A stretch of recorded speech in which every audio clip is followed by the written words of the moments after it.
প্রিয় দর্শক শ্রোতা, আসসালামু আলাইকুম এবং অফুরন্ত শুভকামনা সবার জন্য। মঙ্গলবার 9 জুন জাতীয় সংসদের দ্বিতীয় অধিবেশনে বা বাজেট অধিবেশন বলা যেতে পারে, এই অধিবেশনে সরকারি দল থেকে স্বরাষ্ট্রমন্ত্রী সালাউদ্দিন আহমেদ এবং সংসদে বিরোধী দলীয় নেতা এবং জামায়াতে ইসলামের আমির ডাক্তার শফিকুর রহমানের ইসলামী ব্যাংক ইস্যুতে বক্তব্যে সংসদ উত্তপ্ত হয়ে ওঠে। প্রিয় দর্শক শ্রোতা, ইসলামী ব্যাংকের ইস্যুটি এখন বাংলাদেশের বলা যায় সবচেয়ে আলোচিত একটি বিষয়। সব মহলে ইসলামী ব্যাংক নিয়ে কথা বলছে। ইসলামী ব্যাংকের যে অচলাবস্থা চলছে, কিংবা বাংলাদেশ ব্যাংক, সরকার এবং জামায়াতে ইসলামের সঙ্গে যে দড়ি টানাটানি চলছে, এই বিষয়টি সারা দেশে আলোচনার কেন্দ্রবিন্দুতে আছে এই মুহূর্তে। তো ইসলামী ব্যাংক নিয়ে যা হচ্ছে ইতিমধ্যে আপনারা কিছুটা অবগত আছেন মনে করছি। আর এই সব কিছু শুরু হয়েছিল আওয়ামী আমলে, শেখ হাসিনার প্রত্যক্ষ হস্তক্ষেপে। শেখ হাসিনার গ্রিন সিগন্যালে এস আলম, চট্টগ্রামের এস আলম গ্রুপের এস আলম কিংবা সাইফুল আলম প্রথম চর দখলের মতো করে ইসলামী ব্যাংক দখল করে নেয় 2017-তে। তো এখন অন্তর্বর্তীকালীন সরকারের সময়ও এই বিষয়ে অনেক কথাবার্তা হয়েছে। তারপর আমরা শুনতে পেলাম যে তখন ইসলামী ব্যাংক দখল হয়ে গিয়েছিল এস আলমের হাতে। মূল মালিকানায় জামায়াতে ইসলামী আছে ইসলামী ব্যাংকে, এমন একটি আলাপ সবসময় আছে দেশে। আর এর মধ্যে সত্যতাও আছে, ব্যাংকটি যখন প্রতিষ্ঠিত হয়েছিল 1982-83 দিকে, তখন কিন্তু মূল উদ্যোক্তাদের মধ্যে দুজন প্রভাবশালী জামায়াত নেতা ছিলেন এবং তারাই কিন্তু মধ্যপ্রাচ্য ভিত্তিক যে ফান্ডিংটি, সরকারি বেসরকারি ফান্ডিং বেশিরভাগটা এসেছিল মধ্যপ্রাচ্য থেকে। আর সেই সব ফান্ডিংও কিন্তু জামায়াত নেতাদের মাধ্যমেই ব্যবস্থা করা গিয়েছিল, এমন কথাও আমরা জানি। তো তাই হয়তো এই আলাপ আছে যে ইসলামী ব্যাংক জামায়াত ইসলামীর। তো তারপর আরও কিছু বিষয় আছে, যেমন ইসলামী ব্যাংকে যারা টাকা রাখেন, ডিপোজিটার্স কিংবা আমানতকারী, তাদেরও কিন্তু সিংহভাগ জামায়াত ইসলামের কর্মী, সমর্থক, নেতৃস্থানীয়রা। এমনকি ছাত্র শিবিরের যাদের ব্যাংক অ্যাকাউন্ট আছে তাদেরও কিন্তু অ্যাকাউন্টগুলো ইসলামী ব্যাংকে অনেকের। কারণ এটি অন্য কিছু না, এইটি বাংলাদেশে ইসলামী ব্যাংক ইসলামী ব্যাংকিংয়ের সবচেয়ে বড় ফাইন্যান্সিয়াল ইনস্টিটিউশন কিংবা ব্যাংক।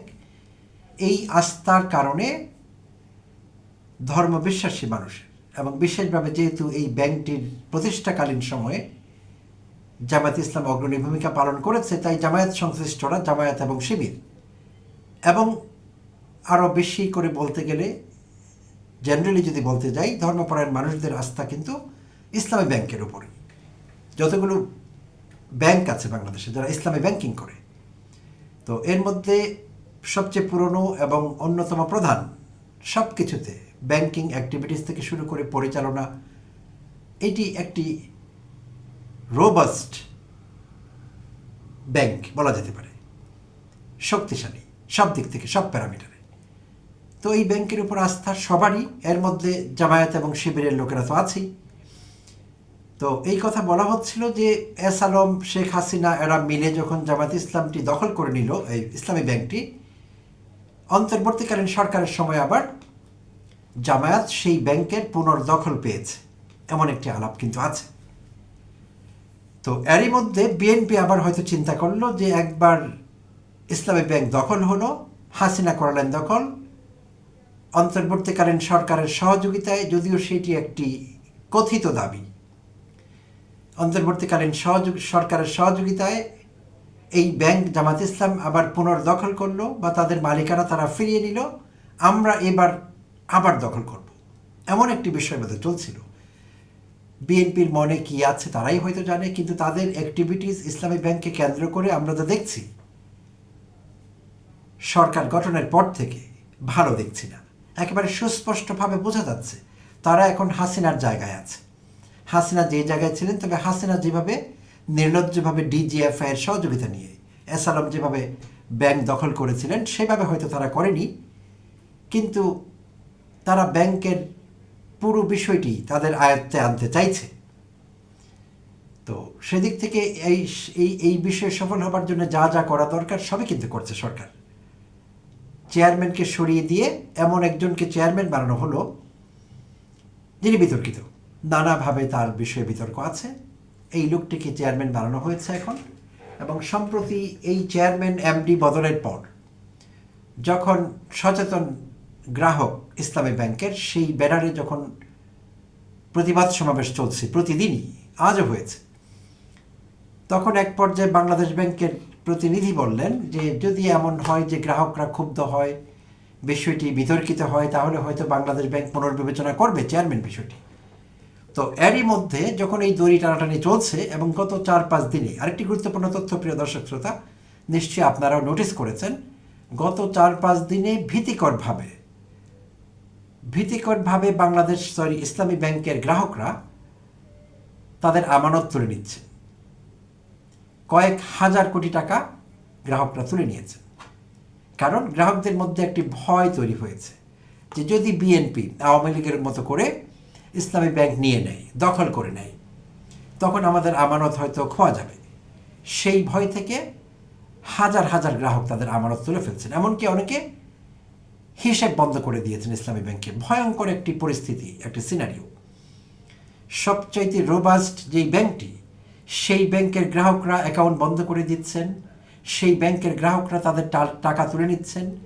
গতকাল সোমবার এবং মঙ্গলবার ঢাকা শহরের বহু জায়গায় দেখা গেছে এটিএম বুথে টাকা নেই, গ্রাহকদের দেবার মতো এটিএম বুথে কোনো টাকা নেই, সেজন্য এটিএম বুথ ঘন্টার পর ঘন্টা বন্ধ রাখতে হয়েছে। এগুলো বিভিন্ন দৈনিকে এসেছে। তো পরিস্থিতি যখন এমন, ঠিক সেই অবস্থায় আজ স্বরাষ্ট্রমন্ত্রী সংসদে ইসলামী ব্যাংককে কেন্দ্র করে তীর্যক বক্তব্য দিলেন। তো এখন অনেকের ধারণা যে সালাউদ্দিন আহমেদ বোধহয় ব্যাংকিং এক্সপার্টও। আমরা জানতাম এতদিন তিনি স্বরাষ্ট্র বিষয়ে এক্সপার্ট, সংবিধান বিশেষজ্ঞ, আইন মন্ত্রণালয় বিষয়ে তাকেই কথা বলতে হয়, সরকারের সব গুরুত্বপূর্ণ বিষয়ে সালাউদ্দিন আহমেদকে কথা বলতে হয়, কারণ বিএনপিতে যোগ্য আর কেউ নেই, এটি অনেকের ধারণা। তো ইদারিং দেখা গেল যে নিশ্চয়ই আজকের বক্তব্যের পর, মঙ্গলবারের বক্তব্যের পর মনে হলো যে সালাউদ্দিন আহমেদ বোধহয় ব্যাংকিং অ্যান্ড ফাইন্যান্সেও বিশেষজ্ঞ। তো সেভাবেই তিনি বক্তব্য দিচ্ছিলেন, কিন্তু ইন্টারেস্টিংলি তার বক্তব্যটি কাঁচা হয়ে গেছে, হোমওয়ার্ক ছিল না তার। আমরা যত জানি তিনি পড়াশোনা করেন, ঘাটাঘাটি করেন, কিন্তু এই বিষয়ে বোধহয় ঘাটাঘাটির বেশি সুযোগ পাননি, বা যে রেফারেন্সগুলো তাকে দেওয়া হয়েছিল বা তিনি জোগাড় করতে পেরেছিলেন, ক্রস চেক করতে পারেননি। তার বক্তব্য থেকে এমনই মনে হয়েছে, খুবই কাঁচা একটি বক্তব্য। মূল উদ্দেশ্য ছিল জামায়াত ইসলামীকে এবং ইসলামী ব্যাংককে প্রশ্নবিদ্ধ করা, এটি ছিল তার মূল উদ্দেশ্য, বোঝা গেল। তো তার বক্তব্যে তিনি কিছু গুরুতর অভিযোগ করেন। সে অভিযোগগুলির মধ্যে একটি হলো যে 700 কোটি টাকা ইসলামী ব্যাংক থেকে নানা বাহানায় একটি রাজনৈতিক দলের ফান্ডে গেছে। তিনি আরও অভিযোগ করেন যে 10,000 কর্মচারীকে, 9,000 কর্মকর্তাকে ছাঁটাই করা হয়েছে ব্যাংক থেকে অন্তর্বর্তীকালীন সরকারের সময়, অর্থাৎ এসআলমের হাত থেকে যখন দখলমুক্ত করা গেল ইসলামী ব্যাংকে। যদিও অফিশিয়ালি এখনও কিন্তু বেশিরভাগ শেয়ার ব্যাংকের এসআলম গ্রুপের নামেই আছে, যদিও সেগুলো জব্দ করা হয়েছে, বাট নাম তাদেরই আছে শেয়ারগুলোতে। তো যাই হোক, তো এখন তিনি এই অভিযোগ করলেন যে 700 কোটি টাকা এই ব্যাংক থেকে কোনো একটি রাজনৈতিক দলের ফান্ডে গেছে। তিনি আরও অভিযোগ করলেন যে 9,000-এর মতো কর্মচারীকে ছাঁটাই করা হয়েছে অন্যায়ভাবে। তো এই কর্মচারীদের পুনর্নিয়োগের ব্যাপারে তিনি কথা বললেন এবং আরও অনেক বিষয়ে কথা বললেন যেখানে অনিয়ম হয়েছে, এবং পরোক্ষে ইঙ্গিত করলেন জামায়াত ইসলামী এই অনিয়মগুলোর সঙ্গে জড়িত, তদন্ত হবে, হওয়া উচিত, কারা কারা জড়িত সবাইকে খুঁজে বের করতে হবে, ইত্যাদি ইত্যাদি অনেক কথা। সো একেবারে আক্রমণাত্মক কথাগুলো। এখানে যুক্তি, রেফারেন্স, কোনো নির্দিষ্ট রেফারেন্স তিনি কোনো জায়গা থেকে দিতে পারেননি, কোনো স্ট্যাটিস্টিক্স তিনি সেভাবে দিতে পারেননি, কোনো এভিডেন্স শো করতে পারেননি, কোনো দিক থেকে না, জাস্ট কতগুলো অভিযোগ তিনি করে যাচ্ছিলেন। তো বোঝাই যাচ্ছিল তার উদ্দেশ্য। তো এনিওয়ে তিনি ফাঁকা আওয়াজ করলেন অনেকের ধারণা। তো এই ফাঁকা আওয়াজ করে তিনি কিন্তু রেহাই পাননি। পরবর্তীতে 28 বেদিতে দাঁড়িয়ে সাধারণ আলোচনায় অংশগ্রহণ করে বিরোধী দলীয় নেতা এবং জামায়াত আমির ডাক্তার শফিকুর রহমান তিনি কিন্তু দাঁত ভাঙা জবাব দিলেন স্বরাষ্ট্রমন্ত্রী সালাউদ্দিন আহমেদকে। তিনি চ্যালেঞ্জ ছুড়ে দিলেন।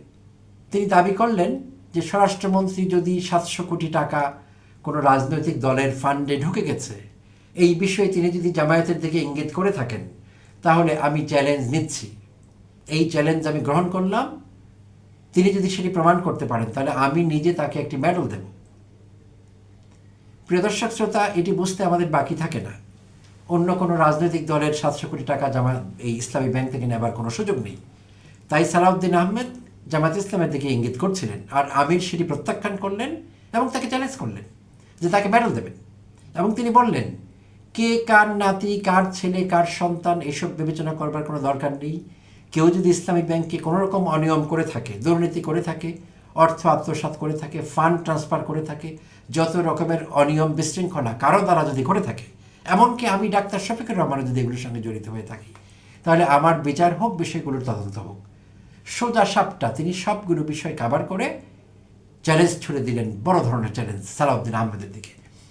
তো প্রিয় দর্শক শ্রোতা, আমাদের এখন দেখতে হবে সালাউদ্দিন আহমেদ এই যোগ্যতা রাখেন কিনা, জামায়াত আমিরের এই চ্যালেঞ্জ মোকাবেলা করতে তিনি রাজি আছেন কিনা, সেটি কিন্তু আমরা দেখতে চাই। আর না হলে তিনি যে ফাঁকা আওয়াজ করলেন সেটি জনমানসে প্রতিষ্ঠিত হয়ে থাকবে যে সালাউদ্দিন আহমেদ ব্যাংকিং বিষয়ে কথা বলেছেন, ইসলামী ব্যাংক সম্পর্কে তথ্য দিয়েছেন, তথ্যগুলো ছিল মন গড়া, যেগুলো সাবস্টেন্সিয়েট করতে পারেননি তিনি কোনো রকম এভিডেন্স বা প্রুফ দ্বারা, এবং উদ্দেশ্য ছিল জাস্ট জামায়াতকে চ্যালেঞ্জ করা কোনো কারণ ছাড়াই, আর কিছু না। তো এখন সালাউদ্দিন আহমেদ কী করবেন তিনি সিদ্ধান্ত নেবেন, তিনি কোন দিকে যেতে চান, কোন ব্র্যান্ডিং তিনি নিজের সম্পর্কে চান, তাকেই সিদ্ধান্ত নিতে হবে। তিনি চ্যালেঞ্জটি হয় অ্যাকসেপ্ট করবেন, না হলে চুপ করে থাকবেন, অর্থাৎ অ্যাকসেপ্ট করবেন না। তো আমরা দেখতে চাই তার সেই সৎ সাহস আছে কিনা। তো পরিস্থিতি যা দাঁড়িয়েছে তাতে মোটেই ভালো দেখছি না। জামায়াত আমির আরও বলেছেন যে যদি এই ইসলামী ব্যাংকের পতন ঘটে তাহলে ব্যাংকিং সেক্টরের উপর বাংলাদেশের মানুষের কোনো আস্থা থাকবে না। প্রিয় দর্শক শ্রোতা, এটি অত্যন্ত সত্যি কথা।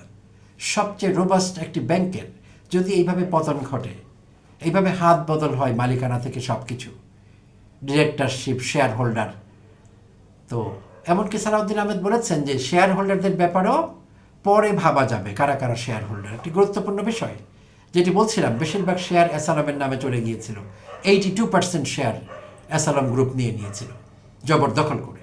তো সালাউদ্দিন আহমেদ বললেন যে শেয়ার হোল্ডার কারা বা কী সেটি পরে দেখা যাবে, সেটি তো পরে দেখার বিষয় না। সবচেয়ে গুরুত্বপূর্ণ কিভাবে এই 82% শেয়ার ট্রান্সফার হলো অ্যাসালাম গ্রুপের নামে, যারা 2 লক্ষ কোটি টাকা দেশের বাইরে পাচার করে দিয়েছে, এবং যেই গ্রুপটির সম্পর্কে অনেকেই সালাউদ্দিন আহমেদকে মিলিয়ে কথা বলতে পছন্দ করেন। আমি না, আমার বক্তব্য না, এটি লোকেরা বলছে। তার স্বরাষ্ট্রমন্ত্রীকে অ্যাসালামের লোক বলে অনেকে সম্বোধন করছেন, এখন থেকে না, তিনি যখন দেশে ফিরে আসলেন 5 আগস্ট পরবর্তী সময়, তখন থেকেই অনেকে তাকে অ্যাসালাম গ্রুপের লোক বলে মনে করছেন। শুধু তাই না, তিনি একটি বড় ভুল করেছিলেন, মিনিস্টারিয়াল ব্লান্ডার ছিল তার সেটি। তিনি যেদিন বিশাল জনসমাবেশে তার এলাকায় অংশগ্রহণ করেন চট্টগ্রামে, সেদিন তিনি অ্যাসালামের গাড়িতে চড়ে গিয়েছিলেন এবং সেটি নিয়ে বড় ধরনের বিতর্ক তৈরি হয়েছিল। তাই কোনো না কোনোভাবে তার নামের সঙ্গে অনেকেই অ্যাসালামকে জুড়ে দেন। তো এখন জানি না লোকেরা কি বলবে, কারণ তিনি বলছিলেন যে শেয়ার হোল্ডার কারা বা কি এই বিষয়ে পরে ভাবা যাবে। তো তার বক্তব্য থেকে বোঝা গেল সেটি কোনো গুরুত্বপূর্ণ বিষয় নয়।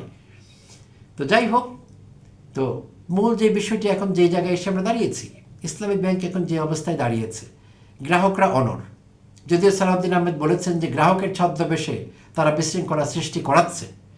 তো এখন ইসলামী ব্যাংকে যদি লক্ষ লক্ষ জামাত ইসলামের নেতাকর্মী এই ব্যাংকের গ্রাহক হন, অ্যাকাউন্ট হোল্ডার হন, শিবিরের হাজার হাজার তরুণ যদি এই ব্যাংকে তাদের অ্যাকাউন্ট থাকে, তো আন্দোলন সংগ্রামে, প্রতিবাদ সমাবেশে তাদেরই দেখা যাবে, এটি স্বাভাবিক। তারা গ্রাহক, সো গ্রাহক সাজবার দরকার নেই, তারা তো আসলেই গ্রাহক। তাদের একটি বিশাল সংখ্যক মানুষ এই ব্যাংকের গ্রাহক। তো সালাউদ্দিন আহমেদকে আর একটু হোমওয়ার্ক করে বক্তব্য দিলে ভালো হতো। যাই হোক, প্রিয় দর্শক শ্রোতা, অনেক অনেক ধন্যবাদ জানবেন, সঙ্গে থাকবেন।